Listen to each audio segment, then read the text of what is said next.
dan pay for performance. Ya. Nah, jadi yang disebut tadi itu harus fair itu ya artinya equal pay for equal work. Ya, bisa nanti kaitannya dengan orangnya, bisa juga dengan posisinya. Ya. Untuk posisi keterwakilannya bisa pada keterwakilan tunjangan jabatan. Tapi kalau untuk misalnya di sini ada motivate itu kita harus memanfaatkan pay for performance ini ya, dalam bentuk reward. Karena salah satu yang membuat orang mau bekerja lebih baik, ya mau lebih semangat, ya, memberikan kontribusi itu kan karena ada rewardnya. Gitu ya. Rewardnya itulah yang membuat orang termotivasi. Nah, sedangkan yang tadi disebut kompetitif, itu kompetitif nanti kaitannya adalah dengan salary survey. Positioning kita di dalam pasar kerja. Gitu. Apakah kita membayar karyawan kita itu sama dengan rata-rata pasar, di atas rata-rata pasar, atau di bawah rata-rata pasar. Dan itu akan menentukan apakah kompensasi kita ini kompetitif atau tidak. Jadi proses framework-nya yang paling utama, saya perjalanannya itu seperti ini. Ya. Jadi kita mulai dari sini, ya katakanlah dari struktur organisasi, kemudian lakukan job analysis, output-nya adalah job list dan job spec, baru kemudian kita bisa melakukan ini yang saya kasih panah merah itu ya, job evaluation. Output-nya adalah job value, ya. Ada variabel yang akan menentukan dan ada kriteria yang harus diperhatikan. Kemudian pada akhirnya kita membangun yang namanya struktur dan skala upah. Ya. Nah, kompensasi itu bisa kita masukkan dalam 3 komponen. Ya. Upah pokok itu terutama lebih keterwakilan pada membayar orangnya.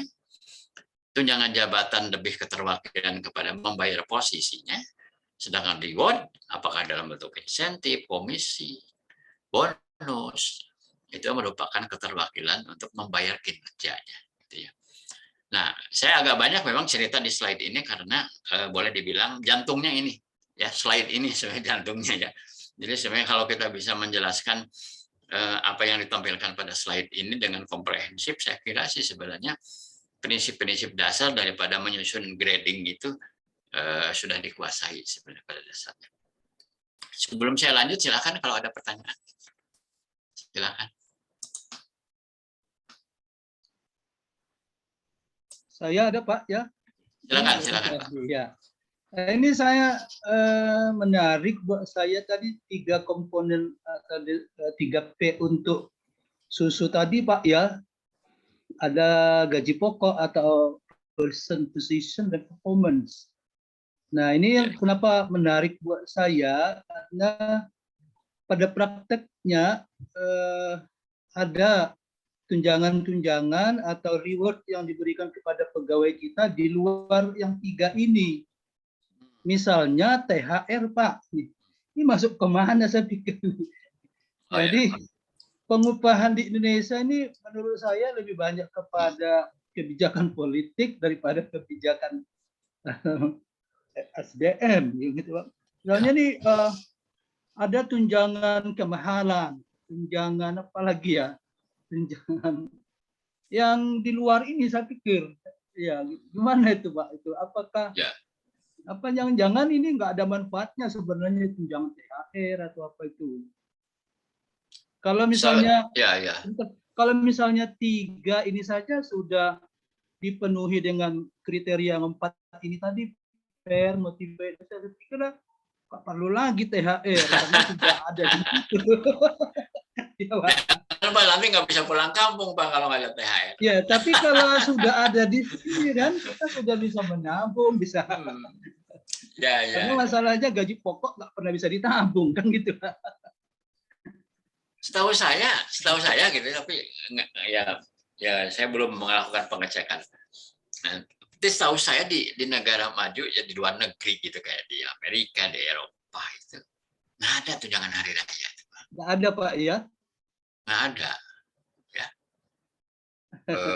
Kalaupun ada ya bonus tahunan. Iya biasanya untuk dikasih untuk bonusnya dikasih untuk liburan atau insentifnya dikasih liburan, dikasih apa? Liburan dan dibayarin perusahaan kan disuruh piknik gitu ya.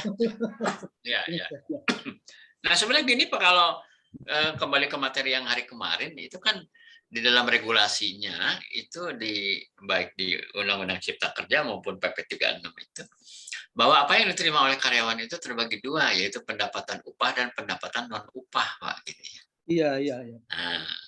Nah, yang Bapak sebut THR tadi itu maksudnya kategori pendapatan non upah. Non upah. Iya. Tuh, maksudnya pendapatan non upah, termasuk juga mengenai insentif, bonus, ya, apalagi ya, uang servis,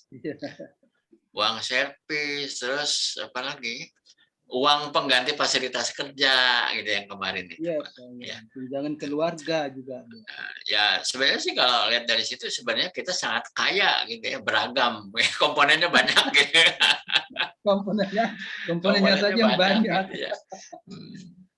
Ya ini sih saya lebih menampilkan ini lebih kepada apa ya? Yang paling pokoknya kaitan ke susunya aja sebenarnya, Pak.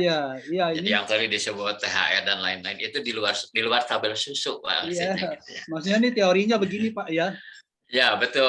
Kalau grand teorinya kurang lebih seperti itulah. Ya. Iya, Pak. Iya. Begitu, Pak. Iya, terima kasih. Jangan dihapus, Pak, THR malah. Sayang. Ya, Pak Purnomo ya. Sayang loh, THR kan harus tetap ada. Jangan. Ini nggak bisa mudik, Pak. Iya, sebenarnya kalau kita lihat sejarahnya ke belakang, Pak, adanya THR itu kan dulunya itu ketika buruh kita misalnya, ini kan dulunya awalnya dari buruh. Ketika buruh itu tidak bisa menjangkau kebutuhan mereka terhadap hari raya karena gaji pokoknya tidak cukup, gaji atau penghasilan upah dan penghasilan non upahnya tidak cukup, itu maka dibuat kebijakan THR. Lalu THR ini berimbas lama-lama masuk ke PNS juga. Ya betul. Memang yang saya tahu, Pak, dulu itu THR tidak diwajibkan, Pak. Iya betul, ya. Tapi belakangan ada. Jadi hukumnya sunnah sebenarnya, gitu ya. Untuk PNS pun atau ASN, ya baru sekarang aja, gitu ya. Iya betul. Ya. Kalaupun ada kan gaji ke-13, kalaupun. Ya. Sekarang malah jadi dapatnya jadi 14 kali dapatnya. Itu tadi, Pak. Dapat, gitu kan? THR dapat. Yang kemarin kita bicarakan karena politik, karena misalnya nih bupatinya pilih saya, kalau Anda memilih saya maka akan buat THR ya. Iya. Tapi ada juga sebenarnya karena apa ya? Karena hukum kebiasaan, Pak, atau tradisi itu ya. Jadi yang namanya majikan kita, bos kita itu mungkin perhatian sama karyawannya yang lagi mau berlebaran, mau Natalan gitu ya. Kasih deh. Ini sekedar buat beli ketupat atau beli baju baru begitu ya. Sebenarnya dulu dugaan saya dulu itu sebenarnya adalah informal, Pak, diberikannya. Betul, Pak, betul. Ya. Tapi kemudian akhirnya melembaga, akhirnya kemudian dikeluarkanlah regulasinya. Gitu. Iya. Ya. Setahu saya juga itu sebelum tahun 84, Pak, THR itu tidak wajib. Betul. Kalau nggak salah ada peraturan pemerintah yang kemudian mewajibkan THR itu terbitnya itu tahun 1984. Iya. Jadi sebelum tahun 1984 itu sebenarnya itu gimana perusahaannya? Ada yang ngasih THR, ada yang enggak gitu. Ya. Iya. Dulu masih. Belakangan dan PNS baru sekarang ya, Pak, baru tahun-tahun sekarang mungkin ini pada zaman Pak Jokowi ya. Iya, beberapa tahun belakang. Ya, inilah perhatian lah dari pemerintah supaya ASN juga mau berlebaran, mau Natalan, itu mau berhari raya juga dikasih gitu ya. Bekal gitu lah buat mudik, buat beli baju baru begitu. Makasih Pak Joner pertanyaannya ya. Terima kasih. Silakan mungkin rekan yang lain ada yang mau disampaikan, ada yang mau ditanyakan. Kayaknya Pak Purnomo udah mau banyak tanya nih. Bingung, Pak. Ini mulainya agak berat nih bahasanya nih. Wah. Ini agak sangat akademik nampaknya nih Pak ini yang Hmm. slide-nya ini. Ibu Rita, apa ada yang mau disampaikan Bu Rita? Ditanyakan? Belum, Pak. Belum ya. Belum, ini masih bisa ikutin. Iya. Baik, ini saya lanjut dulu, ini slide-nya. Nah, ini ada beberapa istilah penting, ini hanya masalah definisi-definisi. Ya, jadi saya bisa lewat. Cuman ada yang perlu saya tekankan, itu yang paling bawah nih. Karena yang paling bawah inilah yang merupakan hal yang utama ya di dalam job evaluation, yaitu compensable factors. Pernah dengar compensable factor? Atau faktor yang harus ada kompensasinya. Gitu. Ya. Compensable factor adalah faktor jabatan yang layak ada kompensasinya, ya. Yaitu faktor pembanding atau penimbang jabatan yang digunakan dalam melakukan evaluasi jabatan. Jadi dengan kata lain begini, compensable factor itu gini, di dalam suatu pekerjaan apa saja sih yang harus ada imbalannya, ya, yang harus terkompensasi. Misalnya, apakah karena risiko pekerjaannya banyak berbahaya, ya, apakah banyak memegang rahasia perusahaan, apakah menuntut pendidikan yang tinggi, apakah menuntut keahlian yang tinggi, gitu ya. Apakah misalnya kerjanya tidak mengenal waktu, orang harus siap kapanpun. Nah, hal seperti itu kan maksudnya harus ada imbalannya dong, gitu ya. Iya, iya. Nah, itulah yang dimaksud dengan compensable factor.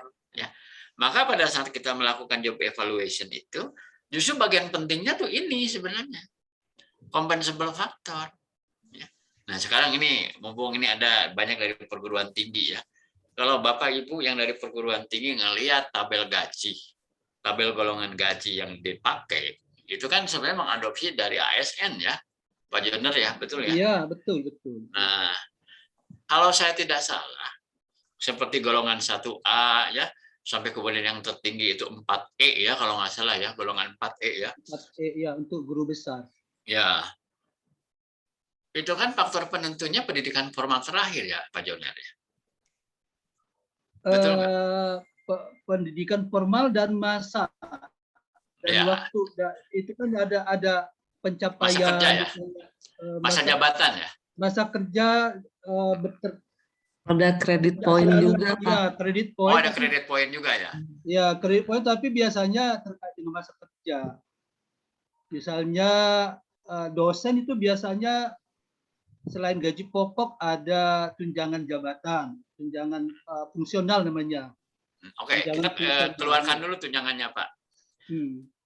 Yang gaji pokok aja.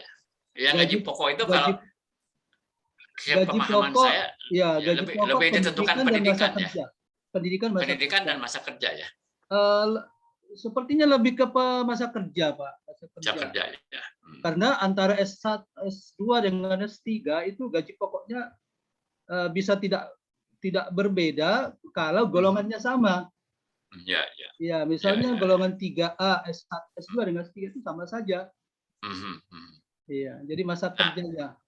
Maksud saya adalah kayaknya pendidikan juga, Pak. Kalau S2 ya? itu bisa ke 3B. Kalau S3 itu bisa langsung 3C. Nah, berarti sebenarnya yang lebih dominan di sini adalah pendidikan formal terakhir, Bu Rina ya, betul nggak? Iya, terakhir ya.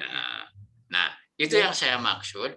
Berarti compensable factor yang utama itu adalah tingkat pendidikan. Iya. Iya kan? Gitu. Kalau kemudian misalnya ternyata masa menjabat atau masa kerja dimasukkan, berarti itu juga dimasukkan lagi sebagai compensable factor. Ya. Nah, tapi kan kemudian sekarang banyak pendekatan baru bahwa apa cukup memadai gitu ya kalau kita misalnya memberi satu skor sekian itu hanya berdasarkan pendidikan gitu. Atau hanya masa kerja gitu. Jadi sekarang kan udah mulai banyak melirik bahwa lebih menekankan kepada kompetensi level. Tapi akhirnya mensyaratkan harus ada uji kompetensi gitu kan, atau asesmen lah setidaknya gitu. Jadi itulah yang dimaksud compensable factor itu. Iya. Nah, nanti di formulir alat bantu ya untuk melakukan job evaluation itu ada sekian banyak compensable faktor yang dipakai gitu ya. Dan sebenarnya itu bebas sih kita mau pakai apa. Sekalipun memang rujukan juga ada. Ada rujukan yang untuk pegawai negeri, ada rujukan juga yang untuk yang swasta. Ya kalau yang swasta itu kan yang diterbitkan oleh institusi Kementerian Ketenagakerjaan. Kalau yang untuk ASN itu yang diterbitkan oleh pendayagunaan aparatur negara atau reformasi birokrasi. Institusi itulah yang menerbitkan guidance. Nah, kita sekarang masuk kepada job evaluation. Nah, untuk prinsip-prinsip evaluasi jabatan, saya justru mengambil ini tuh sumbernya dari peraturan Kepala BKN, ya, Badan Kepegawaian Negara nomor 21 tahun 2011 tentang pedoman pelaksanaan evaluasi jabatan PNS. Bapak Ibu pernah melihat ini? Pernah tahu ada ini? Peraturan ini belum? Ternyata untuk kalangan PNS itu sudah ada guidance-nya ternyata. Dan kalau saya lihat itu cukup komprehensif, gitu ya. Komprehensif. Ya, nanti pada slide-slide berikutnya saya tampilkan. Ya itu karena apa? Karena kan seluruh PNS di Indonesia itu kan evaluasi jabatannya menggunakan ini gitu, pedomannya. Ya. Dan ya itu kan organisasi raksasa gitu ya. PNS Indonesia itu kan berapa juta itu?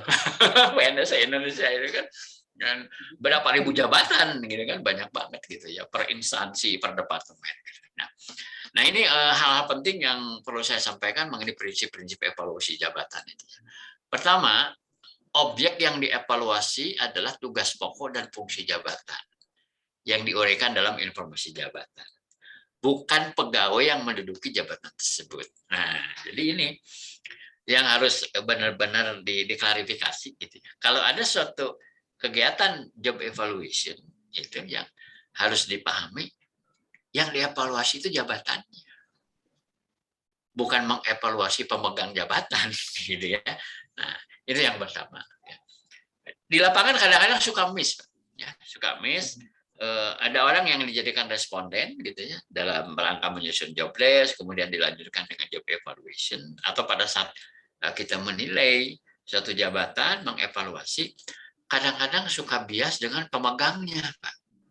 Ya, kadang-kadang ada sentimen tertentu, kita punya kesan misalnya tentang orang ini tuh, misalnya orangnya nggak nice gitu ya, kemudian mempengaruhi penilaian kita.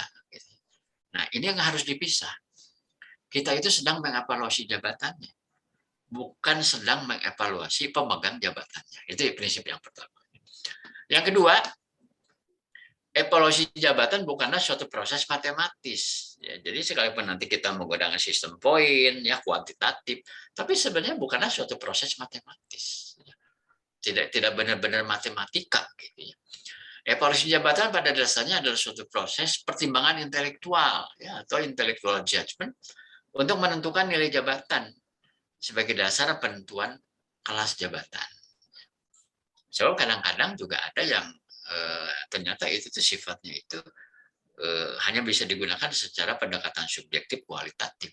Ya, sekalipun nanti pada akhirnya perlu juga dikonversi ke dalam poin kalau kita memang menggunakan sistem poin. Gitu ya. Kemudian yang ketiga, penetapan nilai jabatan harus dicapai melalui proses pembahasan dan kesepakatan tim. Nah ini yang tadi saya sampaikan bahwa kadang menurut saya keliru kalau misalnya gini loh, orang HRD-nya aja yang ditugasin, udah kamu lakukan deh job analysis dan job evaluation itu. Nanti kamu yang tentukan sendiri. Itu sebenarnya bisa menimbulkan potensi konflik, gitu ya. Atau bisa saja miss. Gitu. Jadi harus merupakan kesepakatan tim.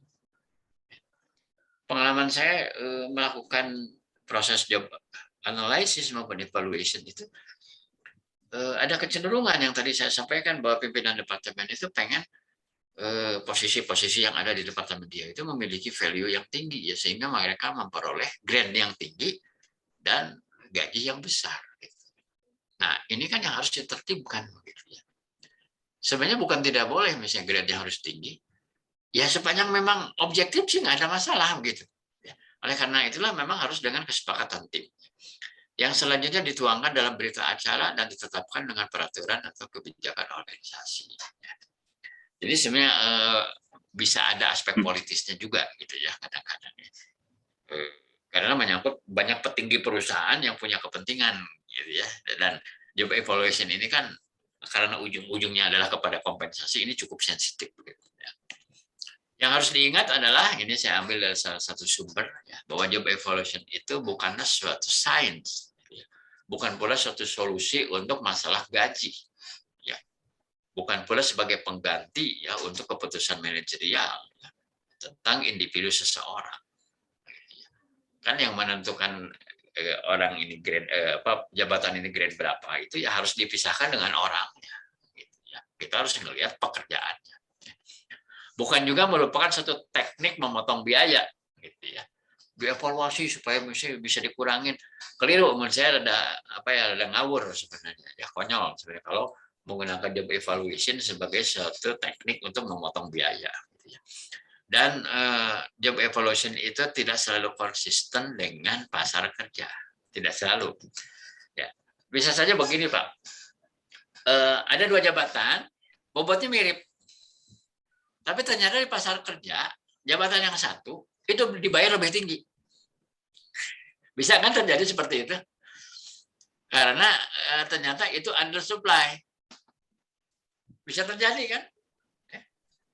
Pada saat kita melakukan job evaluation di internal, itu kan sebenarnya kita hanya pertimbangan di internal aja gitu, ya kan?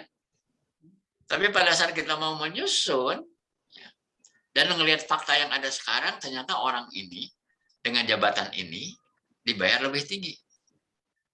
Karena ternyata di pasar kerja pun memang dibayar lebih tinggi. Dulu waktu booming perbankan ya, di awal-awal atau menjelang kejatuhan Orde Baru itu kan disebut ekonomi itu overheat gitu. Jumlah bank itu di Indonesia itu wah kayak jamur di musim hujan. Dan sering terjadi pembajakan bankir antara satu bank dengan bank yang lain, mungkin ya Pak Jonar ingat waktu itu. Itu orang yang jadi bankir atau eksekutif perbankan itu ya, mereka itu pada umumnya kutu loncat gitu, karena selalu dibajak atau dibujuk gitu ya. Untuk pindah dibayar dengan gaji lebih tinggi, fasilitas yang lebih menggiurkan gitu ya. Nah, situasi pasar itu kan merusak ya kan? Merusak gitu ya. Padahal sebenarnya mungkin ada jabatan lain yang sebenarnya setara gitu ya, bobotnya dengan misalnya kepala cabang bank A atau bank B gitu ya. Tapi karena marketnya gitu, bahwa eksekutif perbankan itu lagi booming gitu, maka dia angka rupiahnya lebih tinggi gitu. Itu yang dimaksud ya, bahwa tidak selalu konsisten dengan pasar kerja gitu ya. Dan pada akhirnya sebenarnya kalau pengamatan saya, hukum pasar lah yang menang gitu, hukum pasar yang menang ya. Atau mungkin ada kasus lain begini, sekalipun ini isunya isu diskriminasi sebenarnya, misalnya ada proyek-proyek yang melibatkan pendanaan luar negeri, bantuan luar negeri, proyek A, proyek B kayak gitu ya. Kemudian diwajibkan harus ada konsultan dari si pemberi bantuan. Misalnya kalau itu dana dari Bank Dunia atau dari bantuan Amerika misalnya, itu harus ada orang bule di sini gitu ya untuk kerja di dalam proyek tersebut. Sering terjadi dan ini suka dikeluhkan ya oleh konsultan-konsultan Indonesia gitu ya. Pekerjaan sama kan, tapi karena warna kulitnya beda kan dia dibayar 2 kali lipat, 3 kali lipat dari gaji saya. Itu satu contoh ya, satu contoh.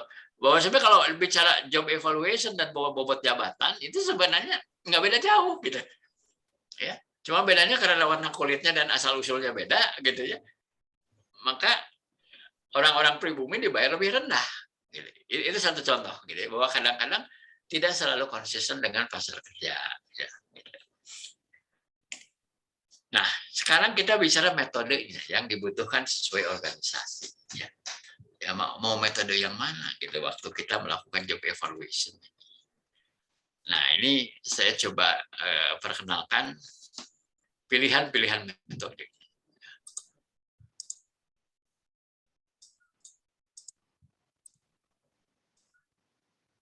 Ini sebenarnya ada 2 display, tapi maksudnya sebenarnya kiri kanan itu sama saja sebenarnya. Ingin menjelaskan bahwa ada 2 kategori metode job evaluation gitu ya.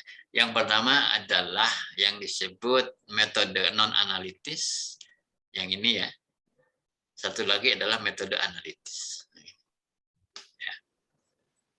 Nah, kemudian pada saat kita melakukan suatu komparasi atau perbandingan, ya karena kan pada dasarnya evaluasi itu sebenarnya komparasi, sebenarnya kan ya, membandingkan misalnya antara realisasi dengan standar, kan itu yang disebut evaluasi.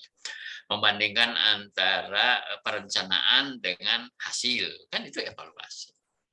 Jadi pada saat kita melakukan perbandingan itu, ada dua opsi perbandingan. Pertama adalah membandingkan pekerjaan atau job dengan suatu skala tertentu atau suatu standar tertentu.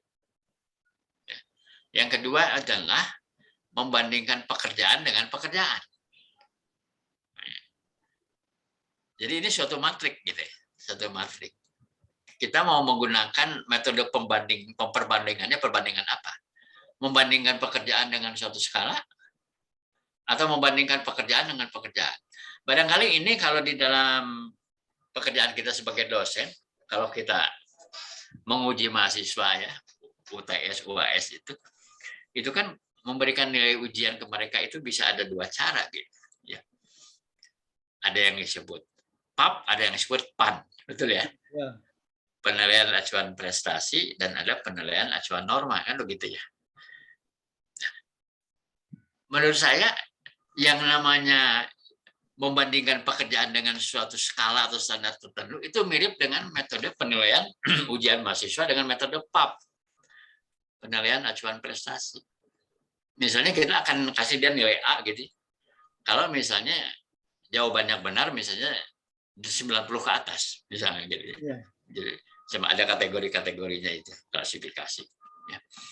Satu lagi adalah yang disebut penilaian acuan norma. Jadi membandingkan mahasiswa dengan mahasiswa kan gitu. Ya. Jadi tidak dengan satu standar atau skala tertentu. Gitu. Ya. Nah, di dalam job evaluation pun demikian. Nah, oleh karena itulah muncul 4 alternatif. Ya. Nah, ini saya mulai dari yang paling sederhana dulu yang disebut metode ranking. Ya, jadi metode ranking itu kan sebenarnya hanya sekedar mengurut saja dari mulai pekerjaan yang paling rendah sampai pekerjaan yang paling tinggi bobotnya atau nilainya diurut ya susunannya ranking 1, ranking 2, ranking 3 seterusnya. Nah, metode ranking itu adalah menggunakan metode perbandingan membandingkan pekerjaan dengan pekerjaan. Ya sama kayak kita aja misalnya mengurutkan teman-teman gitu ya dari tingkat apanya misalnya tingkat kecakapannya, kecantikannya gitu dari yang paling cantik sampai yang kurang cantik diurut kayak itu kan membandingkan orang dengan orang. Nah, ini adalah membandingkan pekerjaan dengan pekerjaan. Ya, hanya urutan ranking saja. Ya. Kemudian satu lagi ya masuk yang mungkin agak lebih rumit gitu ya dibandingkan ranking. Masuk kepada yang disebut metode klasifikasi. Nah, tapi ini dua-duanya masih disebut non-analitis juga sih sebenarnya. Cuma bedanya apa? Kalau metode klasifikasi itu adalah membandingkan pekerjaan dengan suatu skala tertentu, standar tertentu. Tetapi masih disebut non-analitis karena belum dikupas lebih dalam.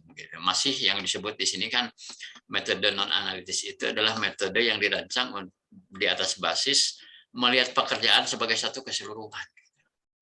Saya ambil contoh gini Pak, kalau misalnya yang berdasarkan klasifikasi ini, kalau di tingkat operator misalnya, dan di kami juga menggunakan metode klasifikasi ini, yaitu hanya menggunakan single kriteria saja gitu. Skalanya itu yaitu mengenai skill level. Nah, maka muncul kemudian ada yang disebut operator low skill, semi skill, skill, gitu ya, ada dibagi 3 atau 4 mungkin yang di atasnya adalah high skill, ya.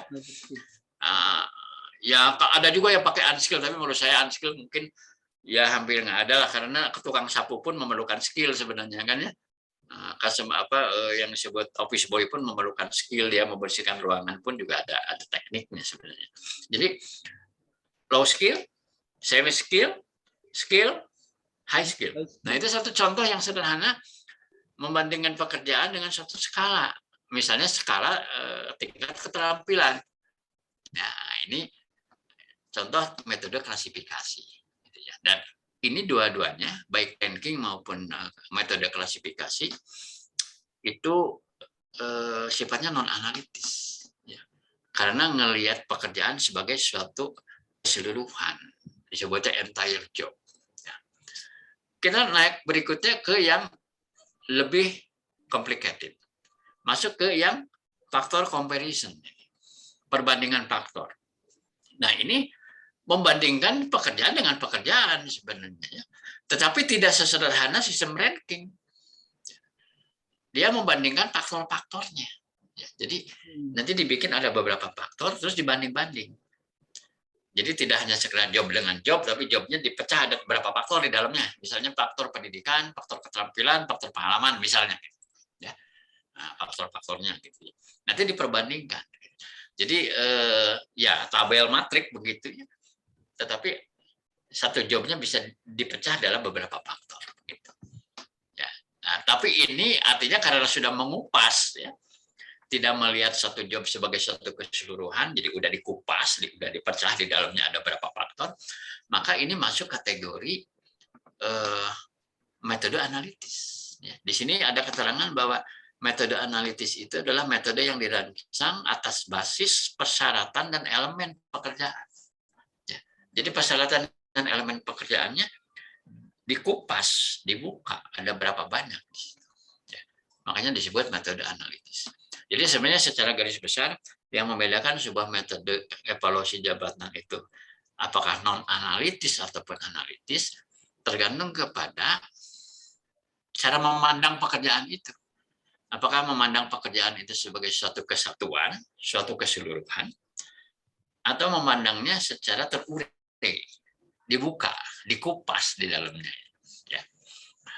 Dan yang terakhir yang katakanlah mungkin ini paling complicated, paling analitis, ini yang disebut point method atau metode point.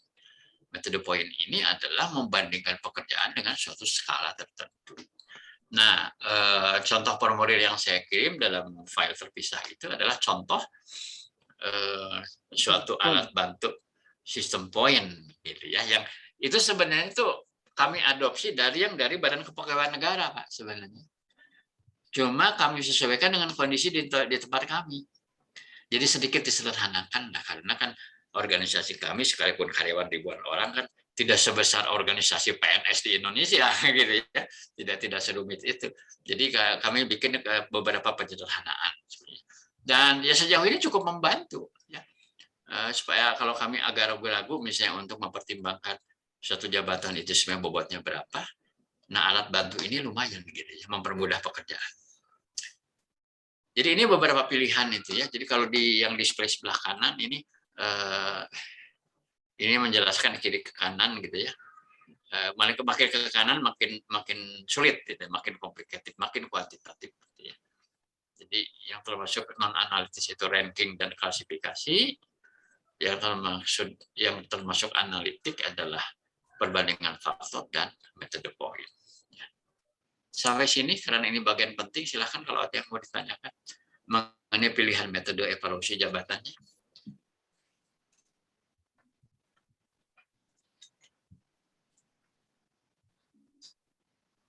Silakan.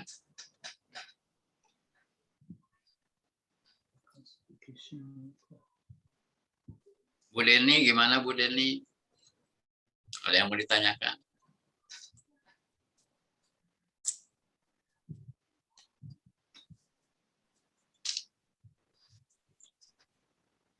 Kalau belum, saya lanjut ya. Nah, ini yang keterangan-keterangan tentang pilihan-pilihan tadi. Metode ranking. Ya.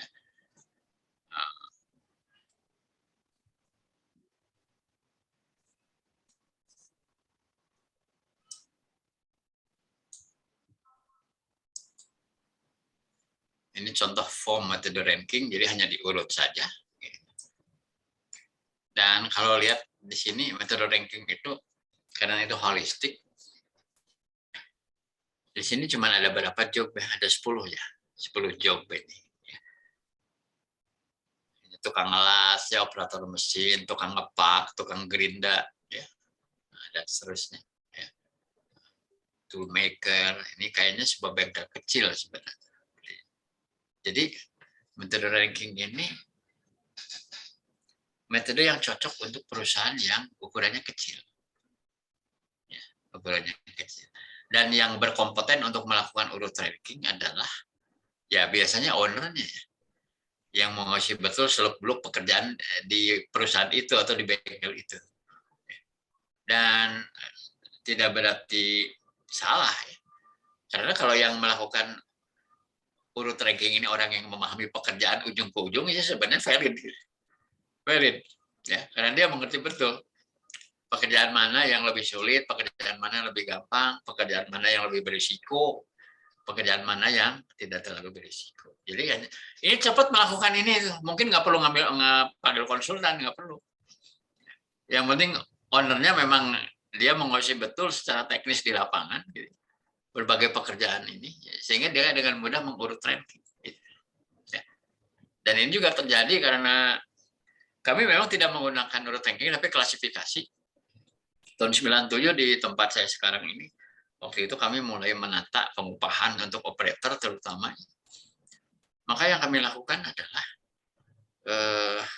owner kami, karena dia menguasai betul yang namanya garment manufacturing, termasuk beberapa senior saya di bidang produksi. Ya, kami hanya membahasanya beberapa kali pertemuan, atau ya, itu pun hanya merupakan topik tambahan aja. Tapi dengan mudah kita bisa menentukan dari pekerjaan-pekerjaan teknis di lapangan itu yang masuk unskill apa, low skill itu apa, kemudian semi skill apa, yang skill apa, itu cepat sekali. Ya. Dan mereka semua, para petinggi perusahaan sudah sepakat, memang betul begitu urut-urutan.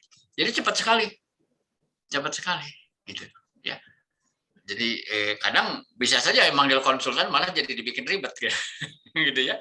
Karena mungkin kalau dia tidak memahami betul, itu mungkin dia gunakan satu metode yang terlalu complicated, gitu ya. Dan ya bukan berarti hasilnya pasti salah ya, tapi yang pasti bakal lama, gitu ya. Kemudian metode klasifikasi itu yang tadi saya ambil contoh adalah ya, mengklasifikasi berdasarkan skill level, gitu ya.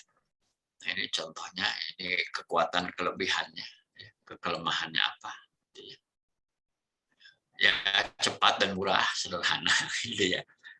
Tapi sebenarnya yang paling penting itu adalah si evaluator, ya. Orang yang melakukan evaluasinya memang menguasai betul pekerjaan tersebut. Maka satu hal yang perlu saya sampaikan kepada Bapak Ibu, kalau mau melakukan evaluasi jabatan, syarat utama adalah kita harus menguasai job desk-nya. Ya mungkin seperti saya membantu klien, saya kebetulan sih banyak klien saya dari tekstil garment, tapi karena saya memang orang tekstil garment nggak terlalu sulit. Tapi saya pernah juga menangani bidang IT, perusahaan yang bergerak di bidang IT, gitu. Yang membuat GPS, kemudian softwarenya. Gitu.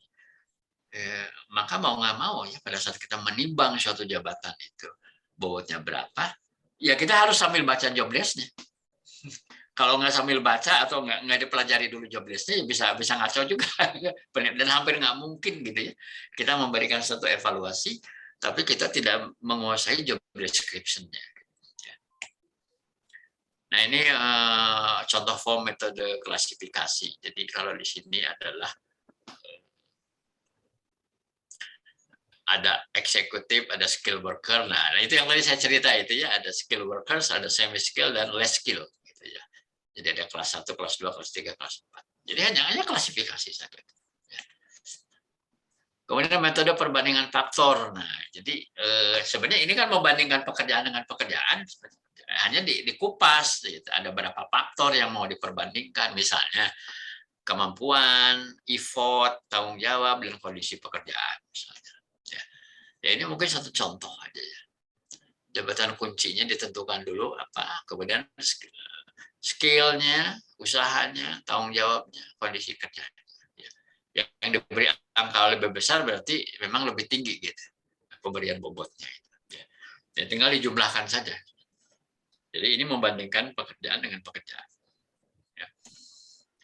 Pak, ada Kemudian Pak. ya silakan. Izin Pak. Ya. Itu untuk menentukan poin-poinnya itu rank apa? Nah, angka-angkanya itu dari mana ya Pak? Ya bisa dengan skala ini misalnya kita bisa mendevelop sendiri Bu. Mau pakai skala berapa? Mau apakah skala 1, 2, 3, 4, 5 misalnya dengan katakanlah definisinya begini, 1 itu rendah gitu ya. 2 itu agak rendah gitu ya. 3 cukup tinggi. 4 tinggi, 5 tinggi sekali. Bisa seperti itu ya. Atau mau dengan angka puluhan bisa gitu. Ya.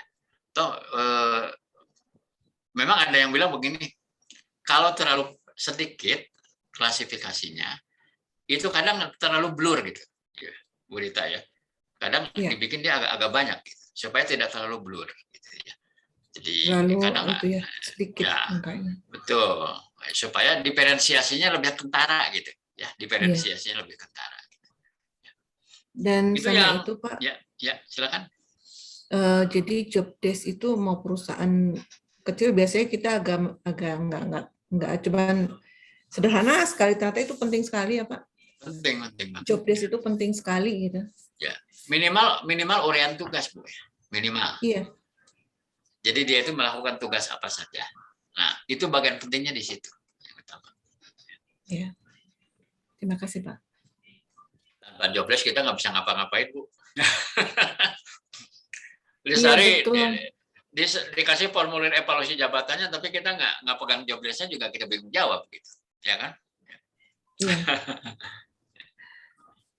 Nantinya gradingnya susah. Betul ya. Bisa pakai tebak-tebakan. Kalau udah tebak-tebakan mah nggak akan benar ya pastinya. Iya Pak. Nah ini contoh sistem poin gitu ya. Tapi yang nanti contoh dari saya sebenarnya lebih complicated karena saya adopsi dari yang kepegawaian negara itu yang biasa dipakai untuk seluruh ASN se-Indonesia itu ya. Nah ini, jadi ada di Peraturan Kepala Badan Kepegawaian Negara Nomor 21 Tahun 2011 tentang pedoman ya, pelaksanaan evaluasi jabatan PNS gitu ya. Saya nggak tahu karena saya nyari-nyari di Google apakah ada versi terbaru, kayaknya belum ketemu saya. Ya. Jadi ya saya tampilkan inilah gitu. Kalaupun nanti ada yang baru ya kita harus lihat mungkin apa aja sih sebenarnya perubahan yang terjadi ya, versi baru. Tapi sepanjang belum ketemu yang baru ya inilah sebagai referensi. Nah, di dalam pedoman ini, pertama-tama dilakukan pembagian adanya 2 kelompok jabatan. Gitu ya. Jadi ada kelompok kriteria faktor jabatannya terpecah kepada jabatan struktural dan ada jabatan fungsional. Jadi kalau jabatan struktural itu adalah jabatan-jabatan yang dia memiliki bawahan, ya, punya pasukan. Atau yang disebut jabatan-jabatan pemegang komando gitu ya, memimpin suatu unit kerja gitu ya. Sedangkan jabatan fungsional itu adalah mereka yang tidak memiliki kewenangan komando gitu ya. Bisa saja dia hanya sekedar pelaksana, tapi bisa juga levelnya cukup tinggi, misalnya sekelas staf ahli misalnya, itu masuk di dalam jabatan fungsional. Nah, faktornya ternyata untuk jabatan struktural itu lebih sedikit, ya, hanya 6 faktor ya yang memunculkan compensable faktornya, gitu ya, compensable faktornya. Sedangkan untuk jabatan fungsional itu ada 9 faktor. Ya. Nah, ini mengenai struktural versus fungsional itu ya. Apa yang dimaksud dengan jabatan struktural? Ini adalah kedudukan yang menunjukkan tugas, tanggung jawab, wewenang, dan hak seseorang pegawai dalam rangka memimpin suatu satuan organisasi. Jadi ini kata kuncinya ini. Jadi sesuatu jabatan itu disebut struktural apabila dia memimpin suatu satuan organisasi. Kalau dia tidak memimpin satu satuan organisasi, maka masuk pada kelompok yang satu lagi, yaitu kelompok fungsional. Jabatan fungsional adalah suatu kedudukan yang menunjukkan tugas, tanggung jawab, wewenang, dan hak seorang pegawai dalam suatu satuan organisasi yang dalam pelaksanaan tugasnya, nah ini, didasarkan pada keahlian dan atau keterampilan tertentu. Jadi mungkin apa istilahnya? Spesialis barangkali. Spesialis. Tenaga ahli ya. Tenaga ahli bisa atau kepada keterampilan tertentu. Ya. Jadi seorang office boy adalah jabatan fungsional. Ya. Operator jahit di pabrik saya itu jabatan fungsional. Ya. Tingkat pelaksana ya, tingkat pelaksana. Yang di atas itu kalau bahasa umumnya staff ya. Kadang dibikin kepangkatan gitu, leveling di situ. Ada staf muda atau ada yang disebut pratama, muda, madya, utama gitu levelingnya ya. Kayak di jabatan dosen, dosen kan jabatan fungsional ya Bu ya. Betul kan? Ya, Dari mulai asisten Ya. dosen sampai yang tertinggi itu guru Asis- besar ya. asisten Guru ahli besar. namanya, bukan Asisten ahli asisten ahli sampai guru besar. sampai guru besar. Nah, itu kan leveling. Tapi ada juga jabatan strukturalnya, Mhm. ada sebahagian. Ya misalnya jadi rektor, dekan, Ya, ketua jurusan. Nah itu namanya jabatan struktural. jadi itu bisa dua dong itu jabatan, Bisa, tunjangan jabatannya iya. Pak. Dua tunjangan. Tunjamnya bisa dua ya. Iya, tunjangan fungsionalnya sebagai dosen, Mhm. Ya. dan sebagai dekan misalnya tunjangan Ya. strukturalnya.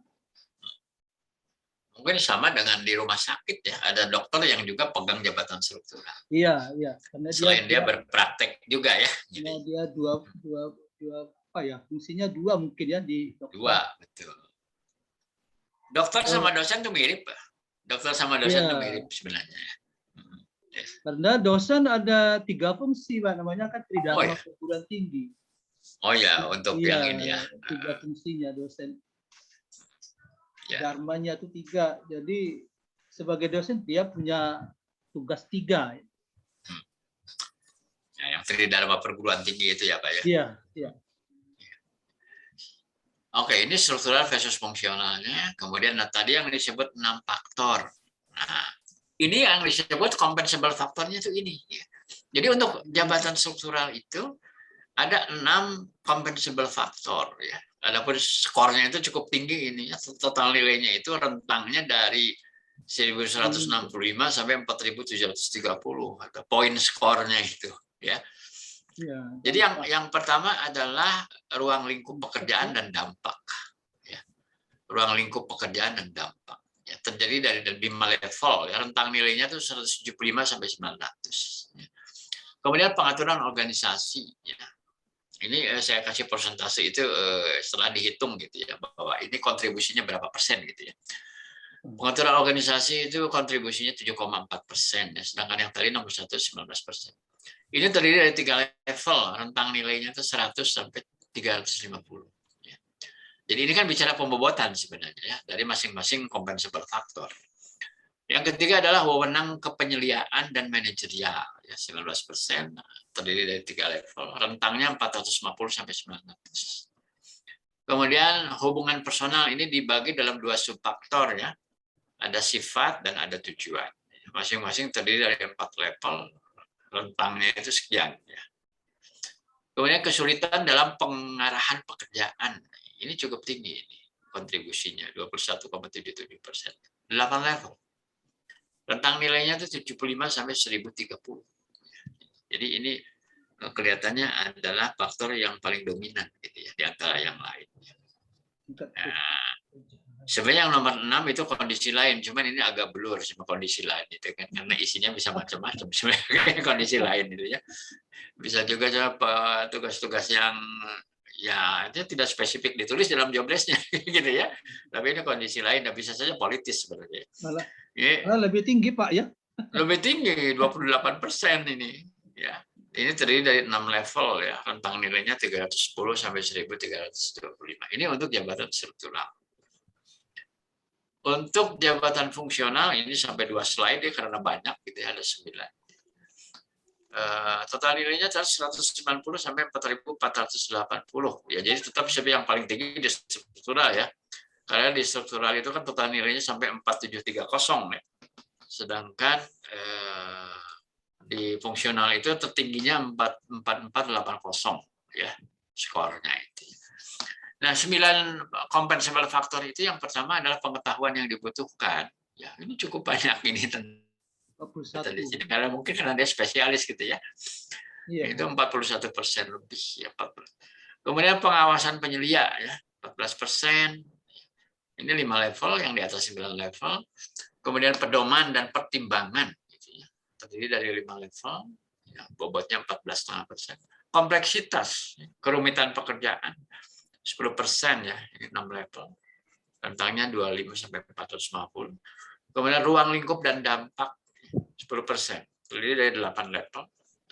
Nyambung ke yang keenam adalah hubungan personal. Ini kecil sebenarnya, cuma 2,45%. 4 level ya. Tujuan hubungan 4%, 4 level. Persyaratan fisik ini masuk nih, persyaratan fisik ya. Tapi kecil ya, cuma 1,11%, 3 level. Rentangnya 5 sampai 50. Kemudian lingkungan pekerjaan 1%, ya, 3 level. Jadi kalau saya rekap seperti ini, Pak. Ya, jadi kalau saya rekap, ini untuk faktor jabatan struktural versi BKN. Jadi ini yang ada warna hijau, ini jabatan struktural. Ini saya urut susunannya berdasarkan bobot ya, bobotnya. Dari yang paling tinggi. Ternyata kondisi lain paling tinggi, Pak, ya, kondisi lain. Kemudian wewenang penyelian dan manajerial, kesulitan dalam pengarahan pekerjaan, ruang lingkup. Ini yang saya kasih warna kuning itu adalah yang muncul juga pada jabatan fungsional. Ya, yang muncul juga di jabatan fungsional. Ya. Jadi ini hanya ini ya, jabatan struktural. Ya. Kemudian untuk yang fungsionalnya ini, Pak, fungsional ini. Ya. Bobot tertingginya adalah pengetahuan yang dibutuhkan. Ya. Terakhir lingkungan pekerjaan seperti ini. Ini saya rekap aja. Sebenarnya nggak ada di peraturan itu nggak ada, saya aja coba ngulik ya, pengen ngerekap itu iseng aja, pengen tahu kayak gimana susunannya ya kayak gini lah kalau saya rekap gitu ya. Iya. Nah ini contoh kriteria dan daftar pertanyaan evaluasinya. Jadi ada definisinya di sini. Jadi ada semacam apa ya? Ya definisi lah, kriteria dan definisi. Jadi kita nggak perlu menafsir sendiri, Pak. Kita tinggal baca saja kriterianya. Itu masuk kemana? Gitu. Nah, kalau lihat kayak gini, complicated nggak? Pak Jonan. Kalau complicated kan? Cukup complicated. Lumayan ya. Lumayan. Ya. Jadi, ya artinya juga bisa saja nggak cocok di tempat kita. Bisa saja nggak cocok ya. Terlalu complicated gitu ya, dan mungkin tidak perlu serumit ini gitu. Ya. Dan juga pertanyaan begini, ini yang mau melakukannya siapa gitu, ada yang sanggup nggak? Mesti harus training khusus dulu kan gitu, training khusus dulu ya. Atau mungkin terpaksa harus ambil konsultan dulu dari luar gitu. Ya. Tapi ini hanya sebagai satu benchmark aja ya, benchmark bahwa di PNS kita sendiri sebenarnya job evaluation-nya cukup canggih kayak gini, complicated dengan metode points, malah menggunakan metode high dari Amerika itu, ya kan ya, lebih-lebih gitu ya. Ini contohnya kriteria dalam daftar pertanyaan. Nah, contoh hasil penilaian dan norma grading gitu ya, contoh. Ini ada contoh di situ sebenarnya cukup lengkap gitu ya. Contohnya misalnya formulir hasil penilaian untuk Kasubag kepangkatan dan jabatan di Biro Kepegawaian gitu ya. Jadi keluar nih kesimpulannya, nilai yang diberikannya kayak gini ya. Keluarlah angka gitu ya. Total nilai itu 1165 gitu. Dan ini ada timnya tuh, tim analisa dan evaluasi jabatan, anggota tim ya, 3 orang yang tanda tangan di sini ya, di hasil dari evaluasi jabatan. Nah, kemudian ini adalah batasan nilai apa ya, semacam apa ya? Norma ya, norma atau standar ya. Batasan nilai dari mulai yang tertinggi gitu ya. Jadi ini sampai 17 kelas jabatannya. 17 kelas. Jadi saya kira mungkin yang satu itu ya mungkin aja apakah itu golongan 1A misalnya. 1A. Sedangkan di sini yang paling tinggi adalah misalnya 4E gitu, misalnya ya. Jadi batasan nilainya seperti ini. Mungkin kalau di PNS mungkin istilahnya yang paling tinggi eselon Pak ya. Eselon ya. Iya. Ada golongan ya. Ada eselon, ada golongan kan, ada 2 ya. Iya, iya. Ya. Jadi untuk struktural itu terendah tuh di sini, Pak. Struktural itu. Jadi struktural terendah itu kelas jabatannya kelas 8. Ya, yang terendah. Nah, ini kalau pengalaman saya gitu ya. Kan tadi kita udah pelajari ada 4 metode itu dari mulai yang kelompok non analitis sampai ke analitis. Dari mulai ranking, klasifikasi, kemudian perbandingan faktor sampai kepada poin gitu ya. Nah, kalau saya melihat karena kalau perusahaan saya mungkin skalanya menengah gitu. Skalanya menengah. Ya, kalau dihitung-hitung sekarang jumlah karyawan kami ada pabrik, kemudian juga ada office, kemudian ada toko, ya retail gitu, yang tersebar sales kami di berbagai departemen store gitu ya. Kurang lebih 10.000 lah ada, ya, 10.000 orang. Jadi sebenarnya kelasnya sih menengah gitu ya, karena pabrik-pabrik atau perusahaan dengan karyawan 20-30.000 orang juga lumayan gitu ya. Cukup banyak sekarang gitu ya di Indonesia itu pabrik-pabrik besar itu. Nah, oleh karena itu sebenarnya berbagai jenis pekerjaan itu kan karakteristiknya itu berbeda-beda sehingga mungkin perlu menggunakan metodenya kombinasi. Gitu. Kombinasi. Terutama kalau saya melihat bahwa yang lebih memerlukan perhatian itu adalah jabatan fungsional. Jabatan fungsional. Kalau jabatan struktural kan hierarkinya udah lebih jelas gitu dia. Dia mengepalai level apa, kemudian dia bertanggung jawab kepada level apa lagi. Gitu ya. Jadi yang dimaksud alternatif kombinasi metode itu begini. Di sini yang paling bawah itu adalah level operator atau pelaksana. Di atasnya adalah fungsional yang disebut first line management, ya, first line manager atau supervisor di sini. Ya. Kemudian di atasnya adalah middle management. Ya. Tapi juga ada yang kesetaraannya di kelompok fungsional. Ada orang-orang fungsional yang setara dengan middle management. Ya. Ada juga yang setara dengan supervisor. Ya. Nah, kalau yang lebih tinggi di sini adalah top management. Ya. Jadi, nah ini saya silang itu karena ini kosong ya, nggak ada isinya ya disilang itu. Nah, jadi top management itu hanya ada di klasifikasi di tingkat top management struktural saja ya. Sedangkan struktural untuk pelaksanaan kan tidak ada. Nah, untuk operator itu kami menggunakan metode klasifikasi yang tadi saya cerita itu berdasarkan skill level saja gitu. Ya, tapi yang duduk untuk menentukan klasifikasi itu adalah orang-orang yang menguasai pekerjaan itu. Yang tahu persis ujung ke ujung gitu yang namanya pabrik garment itu seperti apa pekerjaan-pekerjaannya itu ya. Dan pasti nggak akan salah karena mereka adalah para suhu lah gitu ya, orang-orang yang menguasai betul pekerjaan gitu ya, di manufaktur tersebut.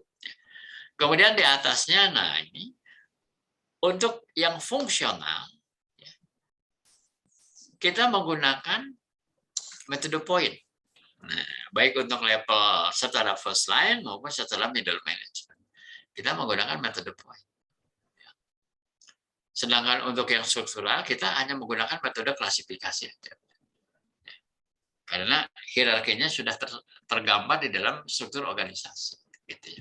Jadi ini sebenarnya juga untuk efisiensi waktu dan tenaga. Ya. Jadi kita bisa menggunakan ini sebagai satu alternatif. Gitu ya. Kalau memerlukan satu terobosan, bagaimana misalnya ingin melakukan satu job evaluation dengan waktu yang lebih cepat dan tenaga yang lebih hemat. Dengan cara metode kombinasi. Kecuali kalau memang kita cukup sumber daya, ya sudah, misalnya mau pakai metode poin semua juga silakan. Kan kalau klasifikasi jadi lebih cepat. Kalau metode poin pasti lebih lama, gitu ya, dan memerlukan tim yang lebih banyak. Nah, ini referensi yang saya pakai. Nah, berikutnya ini saya tampilkan, ini Ini saya keluar dulu dari slide ini. Kita akan lihat ini contoh yang tadi juga saya kirim mengenai contoh form. Yang metode point, Pak, ya. Metode point ini. Nah, yang ini. Udah kelihatan, Pak? Sudah. Nah, jadi ini adalah contoh formulir evaluasi jabatan dengan menggunakan sistem point. Nah, di sini tinggal kita isi aja sebenarnya nama jabatan apa, departemen dan bagian apa. Di sini ada petunjuk. Pilih dan tandai salah satu kotak di setiap kelompok faktor. Jadi kan tinggal dicentang aja di sini, di checklist. Masuknya kelompok mana. Daftar pernyataan terbagi dalam 8 kelompok faktor evaluasi. Jadi ada 8 kompetensi berfaktor yang kami pakai. Pertama adalah pengetahuan atau keterampilan yang dibutuhkan jabatan, yang ini kan, ya, ini faktor yang pertama.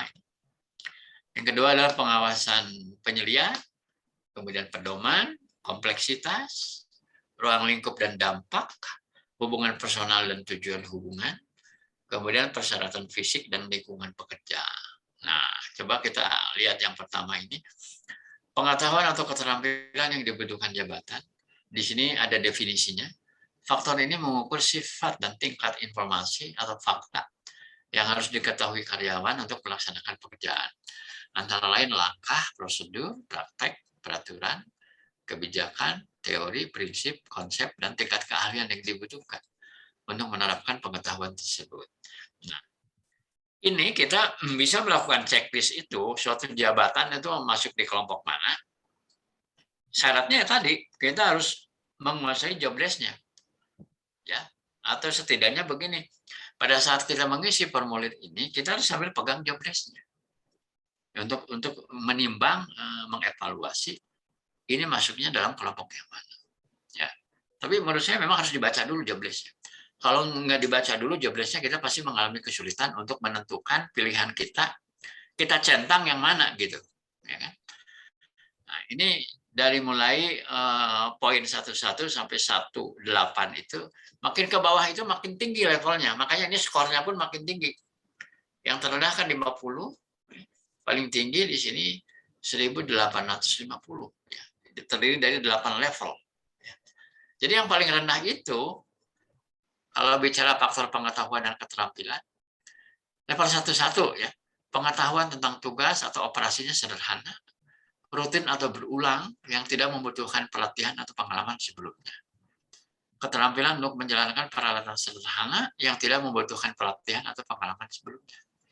Misalnya, kalau yang kayak gini, apa misalnya? Cleaning service bisa ya? Iya, janitor. Nah, janitor ya, cleaning service atau office boy kan gitu. Bisa masuk kategori ini. Ya. Kemudian misalnya untuk level yang kedua nih, pengetahuan tentang prosedur, peraturan atau operasi dasar atau umum. Membutuhkan sedikit pelatihan atau pengalaman. Keterampilan dasar yang membutuhkan sedikit pelatihan atau pengalaman sebelumnya. Nah, misalnya apa? Gitu ya. Nah, tinggal baca job list-nya, oh ini masuk kategori yang mana. Gitu. Jadi kalau tadi misalnya adalah low skill, ya mungkin ini agak naik, gitu, naik dan seterusnya sampai yang paling tinggi ini high skill kan, gitu, atau ahli. Gitu. Di level ketiganya pengetahuan tentang sejumlah peraturan, prosedur dan operasi, membutuhkan pelatihan atau pengalaman yang cukup, setara dengan pendidikan keahlian, keterampilan mengoperasikan peralatan sesuai SOP, melaksanakan sejumlah tes dengan pelatihan dan pengalaman cukup. Jadi di sini itu ada deskripsinya. Kita tinggal lakukan checklist yang cocok dengan job desk pekerjaan itu adalah yang mana, gitu ya. Sampai diselesaikan semua sampai yang faktor ke-8. Ini pengawasan penyelia, ya, kita baca deskripsinya, kemudian kita centang yang mana. Kemudian mengenai pedoman, kemudian ruang lingkup dan dampak, hubungan personal dan tujuan hubungan, lingkungan pekerjaan, ya. Sampai kemudian nanti berapa totalnya, ya, dihitung. Ya. Ini evaluatornya, ya minimal 3 lah, gitu ya. Nah, di sini ada, kalau kami melibatkan atasan langsung, selain ada tim evaluator. Kemudian ini primbonnya ini ya, tabel nilai jabatan. Jadi ada rentang nilai minimum maksimum. Jadi tinggal nanti skor di sini tadi berapa itu. Misalnya itu 780 berarti kelompok ini masuknya. Ya, masuk di sini. Dia masuk golongan gaji 3. Ya. Ini contohnya. Boleh dicoba, Pak. Ini. Kalau cocok, nanti kalau ada yang nggak cocok, dimodifikasi saja. Ya. Demikian, nih materinya kurang lebih seperti itulah yang namanya menyusun grading. Dengan yang isi yang pokoknya terutama adalah job evaluation. Ada pertanyaan? Silakan. Pak Dadang, Ya. izin. Ya. Kalau untuk metode point, Pak, cocoknya itu untuk jenis apa ya, perusahaan ya, untuk jenis perusahaan seperti apa gitu? Kalau hemat saya adalah untuk yang jabatan fungsional, yang banyak jabatan fungsional. Jabatan fungsional. Jabatan fungsionalnya banyak, kadang-kadang ini kita juga bimbang ini sebenarnya lebih tinggi yang mana, lebih rendah yang mana gitu. Jadi dengan sistem poin ini membantu kita untuk bisa lebih percaya diri menentukan ini lebih rendah, ini lebih tinggi. So kalau jabatan struktural itu kan sebenarnya dengan melihat struktur organisasi saja udah kelihatan siapa membawahi siapa yang lebih tinggi. Sampai secara umum begini, kalau sistem poin itu cocoknya untuk perusahaan besar. Dengan jumlah jabatan yang banyak, struktur organisasi yang kompleks gitu ya. Proyek ini juga kadang bisa 5-6 bulan baru beres dengan satu tim konsultan yang cukup lengkap begitu ya. Ngerjain ini proyek besar, nggak main-main ya. Mahal ya.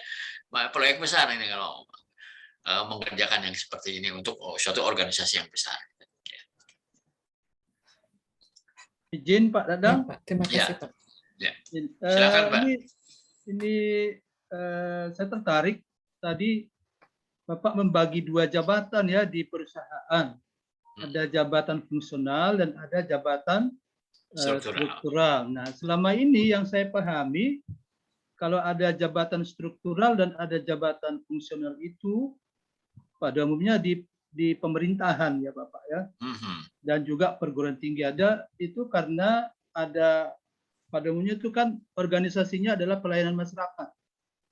Pelayanan masyarakat, jadi di pelayanan masyarakat itu ada kantor dan ada pekerja lapangan. Nah, di pekerja lapangan inilah yang jadi jabatan fungsionalnya. Kemudian jabatan strukturalnya di kantor, di manajemennya. Nah, kalau itu diterapkan di perusahaan seperti yang Bapak buat tadi, aplikasinya bagaimana Pak itu dalam hal misalnya pembayaran tunjangan jabatannya. Misalnya di perusahaan seperti yang perusahaan Bapak itu tadi ya ada jabatan fungsionalnya, ada jabatan strukturalnya. Apa itu ada apa sih? Misalnya ada seorang pegawai atau karyawan dia fungsional saja, kemudian yang lainnya di struktural saja atau mungkin dua-duanya. Seperti di perguruan tinggi kan dosen bisa struktural, bisa fungsional. Nah, bagaimana aplikasinya Pak itu di perusahaan? Kalau di tempat saya belum ada sih ketemu yang double jabatan, Pak. Iya. Belum ketemu. Belum ketemu. Kalaupun ada, lu biasanya nggak kemudian kita split jadi tunjangannya 2 gitu, enggak gitu ya. Iya. Jadi kita ambil yang pokoknya aja yang mana dia itu ya. Apakah dia lebih merupakan struktural atau lebih merupakan fungsional gitu ya. Oh gitu ya. Ya mungkin di sini kalau di swasta atau kami sendiri juga organisasinya disebut gede ya, nggak terlalu gede sebenarnya gitu ya. Karena kalau bicara yang banyak itu kan lebih kepada pasukan level pelaksana. Kalau di pabrik kan operator itu bagian terbesarnya. Iya. Kalau di marketing itu kan sales promotion gitu kan bagian terbesarnya. Gitu ya. Jadi kita belum melihat bahwa misalnya kalau ada orang yang katakan karena mendapat kepercayaan gitu ya, dia pegang posisi struktural tapi juga sebagai staf ahli gitu. Tapi biasanya kita ambil yang tertinggi aja sebagai pegangan gitu. Tertingginya yang mana gitu. Jadi belum seperti praktek yang terjadi misalnya di kalangan universitas atau perguruan tinggi atau di instansi pemerintah Iya, iya. Jadi, dia bisa pegang jabatan struktural maupun fungsional ya, sehingga dua-duanya itu harus muncul tunjangannya. Iya, betul. Iya, ada ya. Jadi kami memang mengadopsi, gitu ya, mengadopsi yang memang berjalan di katakanlah instansi pemerintah, gitu. Tetapi tidak sepenuhnya, gitu. Karena kami sebenarnya lebih sederhana, gitu, dibandingkan di instansi pemerintah, gitu. Iya, iya. Oke, Pak. Terima kasih, Pak. Sama, Pak. Silakan. Terutama yang belum nanya nih, silakan nih. Suaranya belum kedengar. Iya. Gimana Pak Purnomo? Makin jelas atau makin membingungkan ini, Pak? Kebayang. Jadi mungkin sedikit ini aja, sharing aja Pak Dadang. Kalau di tempat kami itu memang ada beberapa ya, termasuk mungkin sudah pensiun, terus sudah pensiun, tapi dipekerjakan kembali. Nah, jabatannya itu mungkin lebih ke fungsional ya. Jadi dia itu seperti technician, cuma mungkin sudah expert lah, mungkin ahli ya. Cuma karena mungkin talent manajemennya kurang mungkin ya, atau belum itu. Jadi yang sudah pensiun dipekerjakan kembali. Cuma memang lebih ke fungsional gitu Pak Dada, seperti itu. Ada beberapa, mungkin ada 3 orang ya kalau di teknisiannya di bagian workshop, dalam hal ini bagian molding. Karena kan di tempat kami itu produksi pulpen. Pulpen itu ada mesin injectionnya ada molding. Seperti itu mungkin. Pak. Ya, ya. Kalau boleh tahu jumlah karyawan semuanya berapa, Pak? Totalnya ada 470, Pak. Ya, sebenarnya udah lumayan cukup banyak ya, apalagi dengan menggunakan teknologi ya. Lumayan. Kan sekarang itu yang kalau dulunya orangnya banyak, tapi dengan teknologi yang lebih modern, justru jumlah orangnya bisa dikurangi gitu, sebenarnya. Mungkin 10 tahun yang lalu bisa 2 kali lipat jumlahnya, bisa ya, karena ya, betul.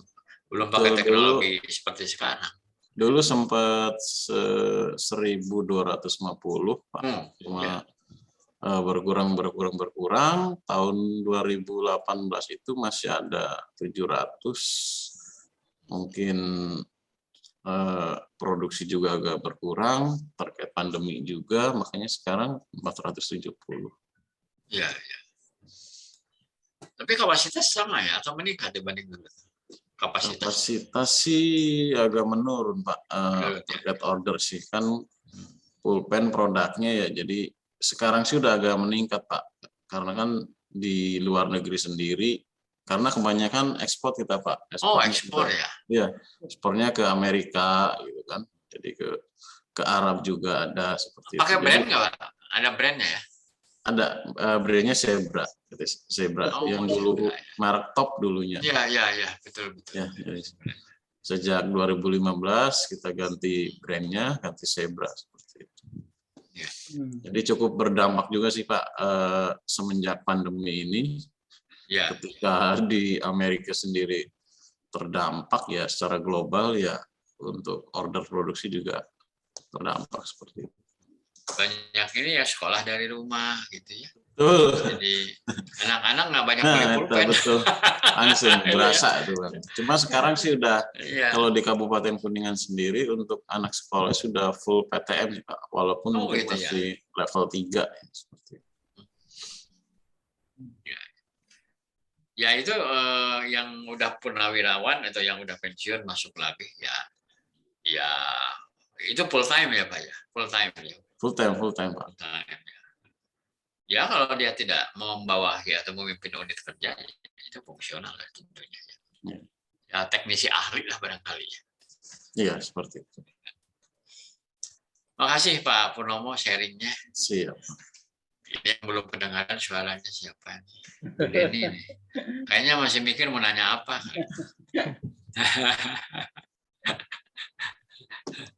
Gimana di Kalimantan? Pak, ini nggak hujan ya, Bu Deni?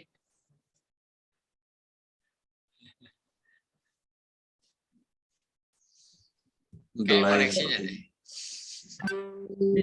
Izin Pak Dadang, saya boleh diskusi dengan Pak Purnomo sedikit Pak ya. Boleh, silakan. Boleh Pak, gratis Pak. Iya, Bangga, saya tertarik tadi perusahaan Bapak itu kan tadi berkorban siapanya ya, karyawannya dan kapasitas produksinya juga berkurang Pak ya. Betul Pak. Iya, produknya tuh pena atau kalau kami nyebutnya pena di sini ya pulpen. Nah, saya mau tanya ini selain pandemi ini faktor persaingannya itu lebih apa? Lebih kepada faktor persaingan atau persaingan sesama produk pulpen dan juga teknologi lain, misalnya sekarang banyak orang tidak pakai kertas menulis lagi tapi menggunakan komputer ya. Nah, mana yang lebih banyak dampaknya itu terhadap persaingannya Pak? Ya, dalam masa pandemi kan otomatis banyak kan pakai teknologi ya Pak Joner ya. Iya. Jadi mungkin ya semenjak pandemi itu beralih ya dari tadinya pakai pulpen jadi pakai laptop seperti itu. Iya. Nah, tapi sebelum pandemi ini juga tadi kan sudah mulai berkurang. Apakah itu karena faktor persaingan sesama pulpen ya, atau juga karena faktor teknologi? Iya, mungkin dari secara kompetitornya kan sekarang banyak Pak Joner ya. Kalau zaman dulu itu paling yang terkenal tuh Pilot gitu ya, Standar sama Zebra itu top. Sekarang itu kan ada hampir semua ya, ada misalkan Joico gitu, disebut merek ya. Ya, nggak Jadi apa-apa. memang untuk lokalnya makanya kita lebih fokusnya ke ekspor, jadi ekspornya gitu. Gitu ya. Jadi Tapi Bapak Purnomo, kalau saya ke toko buku, salah satu toko buku di sini, biasanya kalau saya ke stand untuk pulpen itu, yang merek yang ada itu Pilot, Zebra, dan itu. Nah, tapi kok berkurang Zebra ini ya? Zebra itu masih saya kira kuat dari segi merek ya. Dari segi, iya. di salah satu toko buku yang saya kunjungi itu Zebra itu masih rame gitu. Iya. Zebra ya, Jadi, Zebra yang pakai Z iya. itu mereknya ya. Jadi Zebra itu lebih banyak di Gramedia Pak sekarang Pak. Iya betul, saya tidak menyebut itu tadi. Ya, karena saya ke Gramedia. Iya. Pak Joner nanti sama Pak Purnomo dikirim contohnya. Boleh Pak. Nanti Pak Dadang saya kirim ya Pak. Di Japri saja alamatnya. Siap. Makasih Pak Dadang sudah. Ini saya tertarik dengan ini strategi marketing apa ini. Perasaan dulu saya juga pernah pakai pulpen Zebra itu. Iya. Udah lama kan sebenarnya itu. Iya. Lama Pak. Lama itu.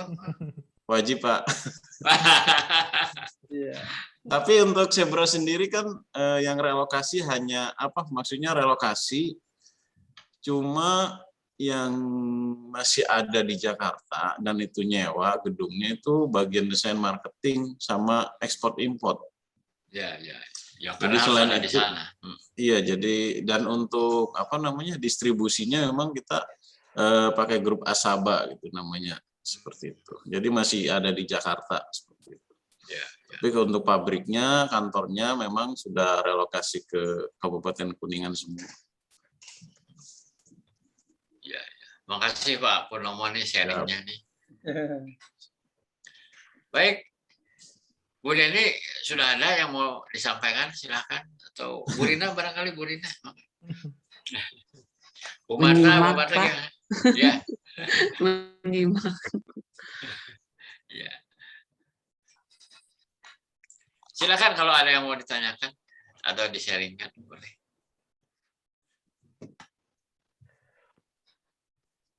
Bu Marta gimana? Ada yang mau ditanyakan? Belum Pak. Kalau saya sih cenderung ke kombinasi Pak. Kombinasi ya, biar cepat. Enggak, sama ada banyak kan staf ahli sih. Kita kan chemical ya Pak. Based on projection gitu kan. Iya. Spesialis ya. Iya, spesialis. Nah, kita lebih ke LNG sih Pak. Gitu. Ya. Maksudnya. Itu bisa diuji cobakan aja contoh form itu misalnya ada waktu coba dengan beberapa manajer misalnya uji coba untuk satu job tertentu gitu. apakah itu memudahkan mereka atau mungkin masih perlu modifikasi atau gimana gitu. Bisa. Jadi disesuaikannya, dimodif aja lagi gitu ya. Kalau bisa plug begini dipakai begitu aja, bisa saja ada beberapa hal yang kurang cocok gitu, bisa. Iya Pak. Ya itu hanya satu alternatif sih sebenarnya. Kalaupun mau pakai cara lain, misalnya yang lebih simpel apa klasifikasi gitu misalnya juga bisa saja.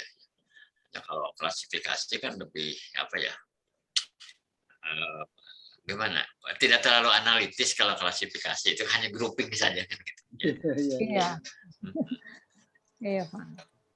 Ya kalau tidak terlalu kompleks sih bisa ya. Kalau di tempat saya juga kan kalau untuk operator kan itu hanya pakai klasifikasi aja berdasarkan skill aja udah gitu. Ya. Tapi waktu itu juga sempat kami diskusi juga ini dengan senior kami di produksi gitu. Waktu itu ada salah satu senior kami, manajer senior di produksi yang juga bilang begini. Kita punya katanya itu operator gudang bahan yang dia mesti manggulin itu katanya kain itu. Diturunin dari truk masuk ke gudang balik lagi itu kalau dihitung-hitung katanya itu perjalanan Bandung Lembang gitu sehari. Benar juga sih itu ya. Kalau lihat effortnya ya, effortnya kan Anda coba bayangkan operator gudang ya, pelaksana gudang lah gitu ya, menurunkan kain gelondongan gitu dari kontainer dibawa ke mesin manual gitu ya. Ada yang harus manual, ada yang bisa pakai forklift, ada yang tetap harus pakai manual. Itu dari jam 7 pagi sampai jam 4 sore gitu. Ya dipotong istirahat. Effortnya kan luar biasa juga secara fisik gitu ya. Secara fisik ya. Cuma yang jadi persoalan itu kan begini, ini kan bicara pembobotan, betul nggak?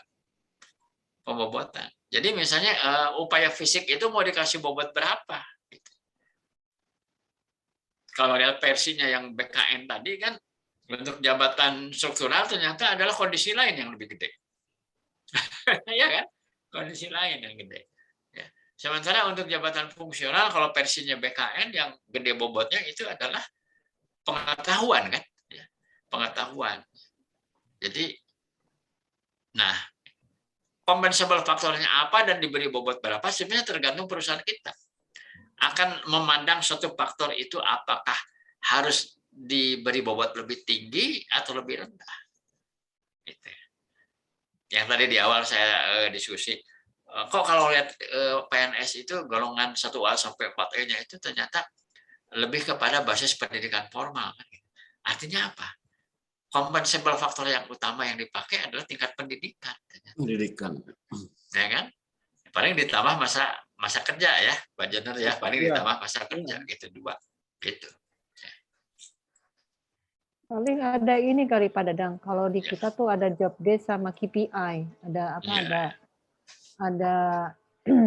Ada performanya gitu kan, ada kriterianya gitu loh. Jadi ada range-nya juga. Gitu. Kalau KPI sebenarnya itu adalah satu ranah tersendiri gitu ya. Kalau itu KPI. kan ke performance ke kinerja Pak ya. KPI itu kan ke kinerja. Ya, ada kalau itu nanti kaitannya dengan untuk reward ya, untuk reward terutama gitu ya. Reward sama ini biasanya kalau nggak reward kenaikan atau ada bonus Pak biasanya. Ya betul. Ya sebenarnya bisa banyak sebenarnya, bukan cuma itu ya. Bisa juga KPI juga untuk apa development ke depannya mau bagaimana. Iya, nextnya nanti untuk ya. Nextnya untuk kedepannya mau ke jenjang lebih tinggi atau bagaimana gitu. Betul. Maaf, Jin Pak Dadang, nanti kita ada topik mengenai KPI itu Pak ya. Ada mengenai penilaian kinerja. Nah kalau yang program kita lebih kepada komben Pak ya, kompensasi dan benefit. Ya.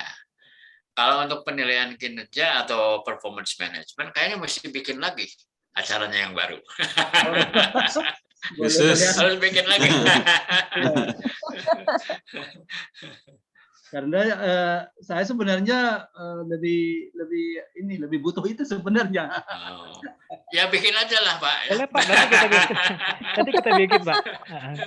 Karena bikin aja program baru. Karena kalau job evaluation ini kan tidak setiap paling satu kali aja ya, mungkin satu kali dalam berapa lama gitu ya. Kalau job performance itu kan mungkin per tahun, per apa gitu ya, untuk memberikan reward tadi.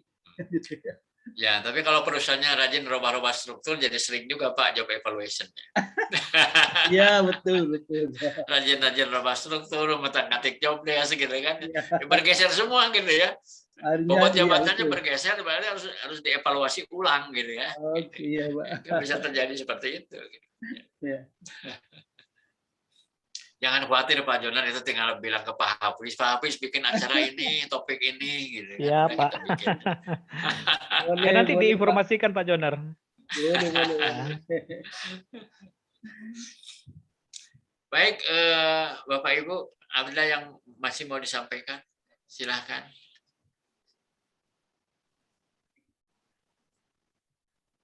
Kalau sudah, untuk sesi 2 ini saya cukupkan sekian dulu. Terima kasih. Gitu ya. 2 kemungkinan sih nggak bertanya itu. Sudah jelas. Atau nggak tahu ini yang diobrolin apa. Bingung. Ya. Tapi jangan sungkan-sungkan karena kan kita punya grup gitu ya, dan Anda juga udah tahu nomor WA saya, mau japri boleh, mau di grup boleh. Jadi jangan sungkan-sungkan kalau ada yang mau ditanyakan. Gitu ya. Japri boleh ya Pak? Nah, boleh. Ya. Nggak, sama Pak Hafiz nggak akan dicas, enggak lah. Baik, terima kasih. Sehat selalu ya, dan semoga sukses senantiasa dalam pekerjaan. Amin. Ketemu lagi besok ya. Assalamualaikum warahmatullahi wabarakatuh. Saya serahkan ke Pak Hafiz. Oke, demikian tadi pembahasan tentang menyusun grading jabatan yang dibawakan oleh Bapak Dadang Budiaji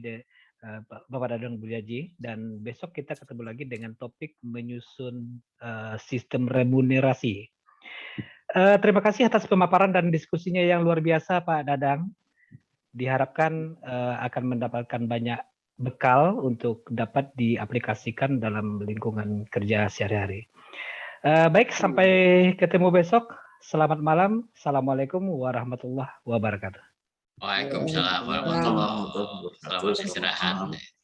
Izin Sampai ketemu. live. Terima kasih, Pak. Izin live, Pak.